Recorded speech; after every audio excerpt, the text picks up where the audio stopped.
फख्र मौजूदात सरवर कायनात जनाब नबी करीम सल्लल्लाहु अलैहि वसल्लम फरमाइली दी, मन कान फी हाजत अखीही कान अल्लाह फी हाजतिही।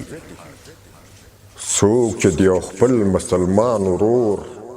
د حاجت د پوره کولو په فکر کې وي، یعنی د هغې حاجت پوره کی، نو کان الله فی حاجته، نو وی به الله تعالی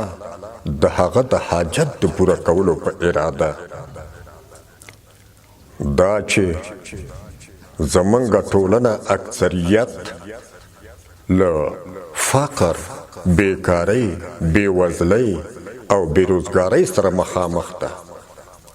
او منګه د دې وس او توان ولرو چې د هغوی د حاجت د پوره کولو په فکر کې شو، نو ګورې دا به په خپله د الله عز وجل د دې مورد وګرځو چې زمونږ ټول حاجتونه به الله جل جلاله پوره کاندي.